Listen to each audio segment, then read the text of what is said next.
Well, my heart does have a voice, and it's talking to me all the time. And it is saying,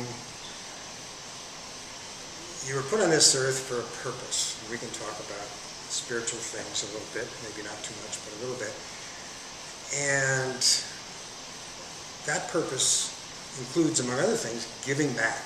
You know, you've been a lucky guy. You're born in a great country with great opportunities. You worked hard to take advantage of those opportunities, but you know, I just got back from the Middle East, and there are folks there that, no matter how hard they work, they're not going to have the opportunities that I had. So I think there's an obligation to give back and to make a difference and to make the world better than you found it, to the extent you possibly can, using whatever talents you have. And we all have different talents. So I think making a difference, leaving the world in some way, in some small way, better than you found it. That's what my heart tells me to do, and that's fortunately what makes me happy too.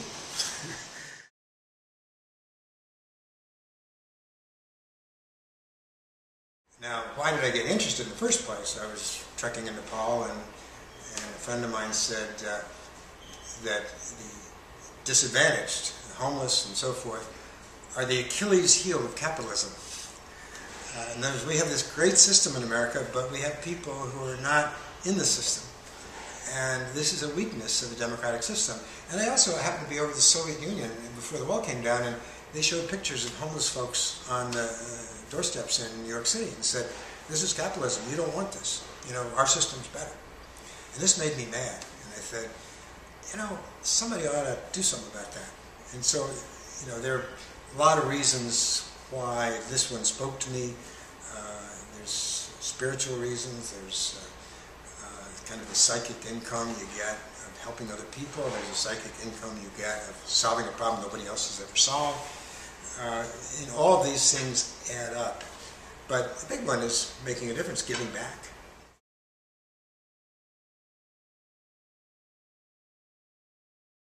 I can kind of briefly describe the path that I took in worming my way around to getting to a position where I thought I would be able to make an impact, and I believe that I have.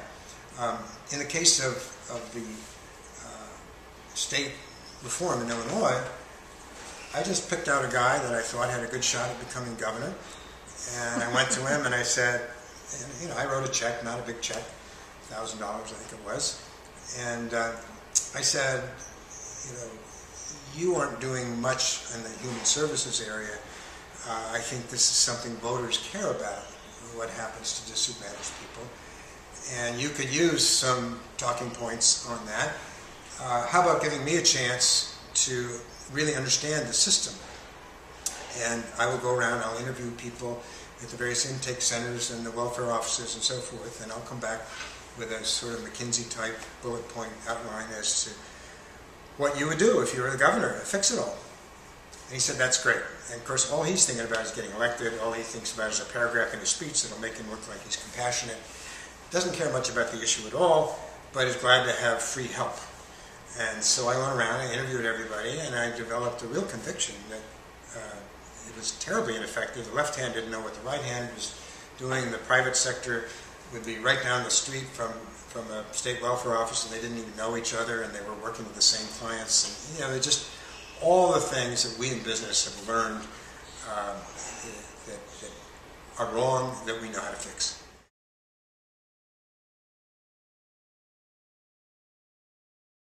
I put together a report, which I still have, and I gave to the governor.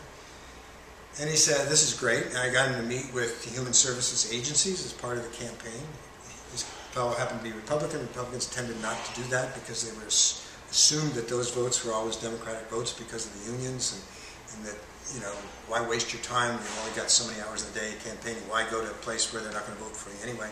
But I got him to do that. And so it all went well, and he got elected. And then I didn't hear anything. And I had told him I would like to help fix this. And you know, so finally I persuaded his chief of staff to set up a meeting with me. And he ended up later on, after all this was done, we had the big reorganization. He said, you know, I told Gary he could head this task force just to get him off my back. And I said, well, whatever.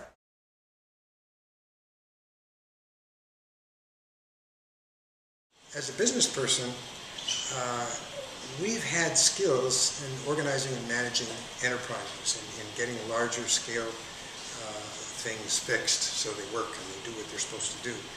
And while it's great fun to do individual counseling or to teach a class or do the smaller scale things, business people are uniquely equipped to really use what they know how to do as leverage to help hundreds of thousands of people rather than just a small handful that is in front of you.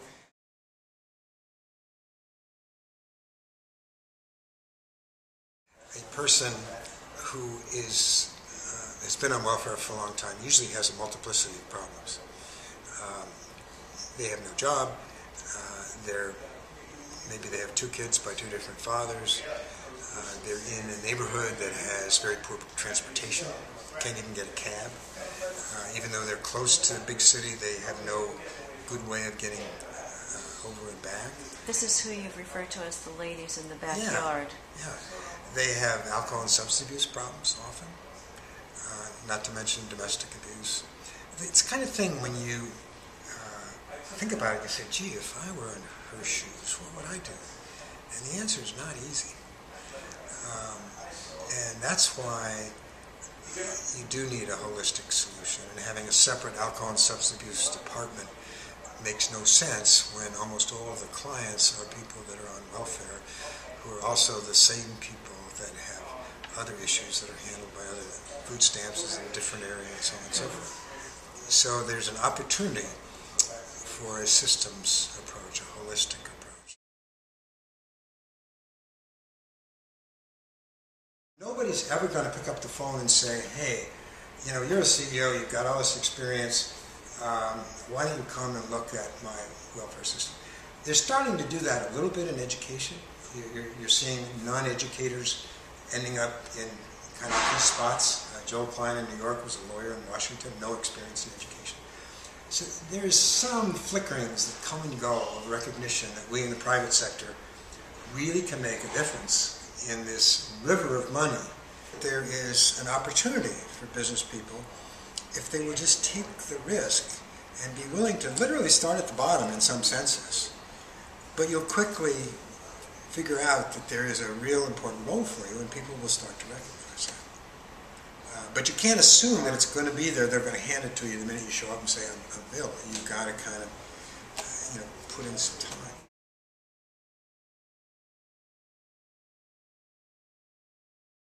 Today there's so much talk and concern and attention being placed on the social role of business and the notion of the corporation as a member of the fabric of society. Often it goes back to people, stakeholders, expecting a certain type of behavior, respect, dignity, caring, fairness, attributes that you'd associate with upright citizens that they're expecting of companies. And one of the challenges that leaders have expressed is, well, I personally hold these values, but I've got a quarter-to-quarter results to deal with. Mm-hmm. And I've got a company to run here.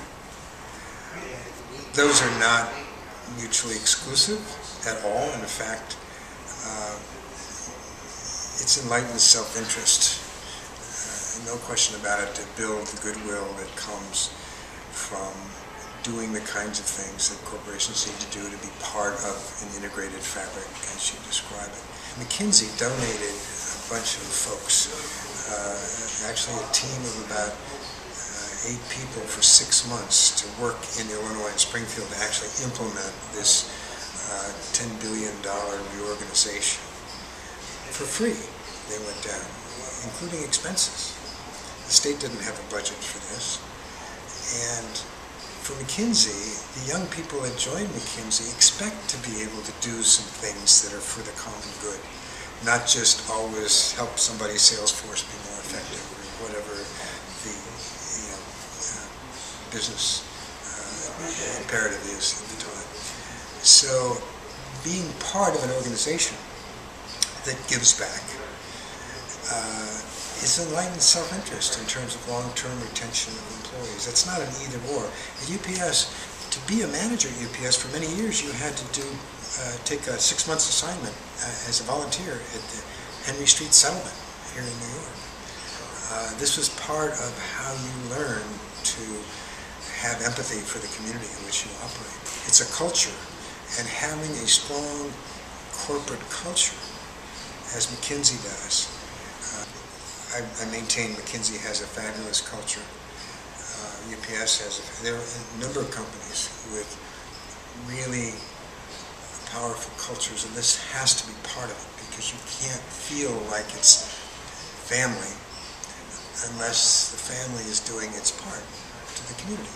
To the community. And yeah, there's some short-term pressures that from time to time will force the contributions to the foundation to be cut back, the corporate foundation, and so forth. But it's not an either-or. If you really are building for the long term, if you're really building an effective culture, this is part of it.